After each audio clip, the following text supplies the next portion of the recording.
اور امریکی صدارتی انتخابات کے حوالے سے آپ کو بریکنگ نیوز دیں. ٹرمپ نے بازی مار لی ہے اور انہوں نے 276 ووٹس اپنے نام کر لیے ہیں. 270 ووٹس چاہیے تھے امریکی صدر بننے کے لیے, صدر کی سیٹ پر بیٹھنے کے لیے, اور ڈونلڈ ٹرمپ 276 ووٹ لینے کے ساتھ آگے ہیں, وہ جیت چکے ہیں, جبکہ ہلری 218 ووٹ لے کر پیچھے رہی ہے. جی ہاں, اہم خبر سے یہاں پر آپ کو ہم نے آگاہ کیا اور بالآخر فیصلہ آن ہی پہنچا.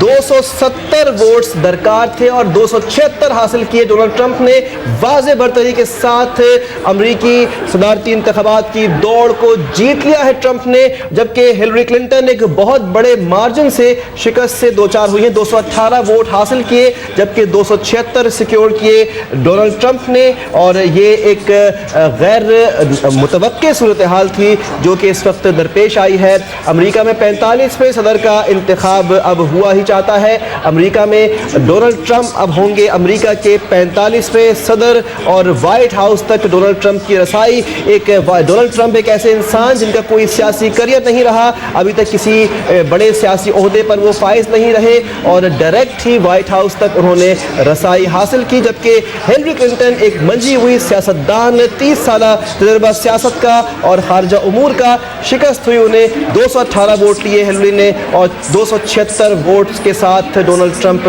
جیت گئے امریکی صدارتی انتخابات. بالکل, اور اس کے ساتھ ہی ایک بڑا اپ سیٹ اور وہ نتیجہ سامنے آیا جس کا کسی نے بھی امید نہیں لگائی تھی, اور اس کے ساتھ ڈونلڈ ٹرمپ جو کہ امریکی صدارتی انتخابات میں کامیاب ہوئے ہیں, اور جو نتائج آئے ہیں اس نے دنیا کو چونکا دیا. اسی بارے میں مزید جانیں گے واشنگٹن ڈی سی سے اب تک نیوز کے نمائندے خرم شہزاد ہمارے ساتھ موجود ہیں. خرم, جو امید نہیں لگائی تھی وہ رزلٹ سامنے آیا ہے اور ڈونلڈ ٹرمپ اب وائٹ ہاؤس پہنچ چکے ہیں, کیا بتائیں گے؟ جی, یہاں پہ بھی آبزرورز کا یہی کہنا ہے کہ واشنگٹن ڈی سی میں جو لوگ یہاں پہ بیٹھے ہوئے ہیں, یہاں سے جو رپورٹنگ کر رہے تھے اور کچھ نیو یارک سے کر رہے تھے, وہ بالکل بھی ایکسپیکٹ نہیں کر رہے تھے کہ ڈونلڈ ٹرمپ 232 کی فگر کراس کریں گے. تو اب ڈونلڈ ٹرمپ جو ہے وہ پریزیڈنسی کے لیے اب انہوں نے نمبر حاصل کر لیا. 276 کے اوپر اس وقت وہ بیٹھے ہوئے ہیں, اور ابھی بھی 3 ریاستوں کا جو کہ ریپبلکن ریاستیں ہیں ان کا رزلٹ آنا ہے. یہاں پہ آپ کو یہ بھی بتا دوں کہ سینٹ اور کانگریس دونوں میں ریپبلکن پارٹی نے میجورٹی حاصل کر لی ہے, تو اس وہاں پہ بھی کلین سویپ ہو گیا اور پریزیڈنسی بھی مل گئی ڈونلڈ ٹرمپ صاحب کو. ایک چیز میں آپ کو یہاں پہ بتاتا چلوں کہ شروع سے ہی جیسے ہمارا انالیسس یہاں پہ بھی رہا ہے کہ جو ڈونلڈ ٹرمپ ہے اگر کر کے وہ انڈر ڈاگ ہیں, لیکن ان کو سپورٹ حاصل تھی ریپبلکن پارٹی کی طرف سے.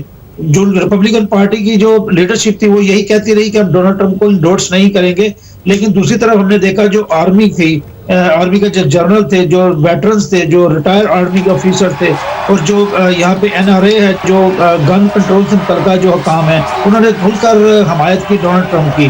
تو اس کے علاوہ فائر فائٹرز تھے, انہوں نے حمایت کی. تو یہاں پہ جو ہم نے دیکھا کہ جو وائٹ خاص طور پہ جو امریکنز تھے انہوں نے بھرپور طریقے سے ٹرمپ کی حمایت کی, اور اسی طرح سے وہ اب وائٹ ہاؤس میں پہنچ چکے ہیں.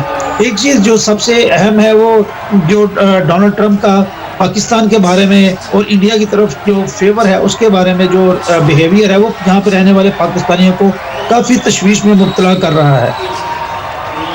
بالکل, آپ نے کہا تشویش کا شکار اس وقت تارکین وطن خاص طور پہ, اور جو کلرڈ کہلاتے ہیں وہ خاص طور پہ.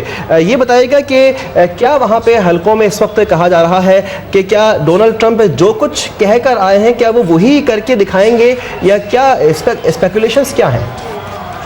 جی, تھوڑا سا مشکل تو ہوگا ڈونلڈ ٹرمپ کے لیے, لیکن پہلے جو 100 دن کے اندر انہوں نے اپنے ٹاسک بتائے ہوئے ہیں جس کے اندر امیگریشن ریفارم ہے, اوباما کیئر کو مکمل طور پر ختم کرنے کا انہوں نے کہا ہوا ہے.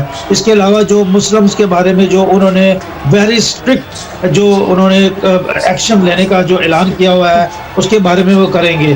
تو یہ جو ٹاپ چیزیں ان کے ایجنڈے میں ہے. اس کے علاوہ اکانومی جو یہاں کی ہے, جو جابس جو کے بارے میں کہ جابس واپس لے کے آئیں گے امریکہ کے اندر, یہاں پہ انفراسٹرکچر جو ہے جو مینوفیکچرنگ کا انفراسٹرکچر ہے اس کو دوبارہ سے وہ ڈیولپ کریں گے. تو یہ جو 100 دن کا ایجنڈا ہے جس کے اوپر وہ کام کرنا چاہ رہے ہیں, اس میں تو سارا ایجنڈا جو ہم جیسے جو امیگرینٹس ہیں ان کے تو پہلی 3 چھکے ہی ان کے خلاف آ جاتی ہیں, کیونکہ جو امیگرینٹس ہیں اس کے اندر بہت زیادہ جو کمیونٹی ہے وہ ساؤتھ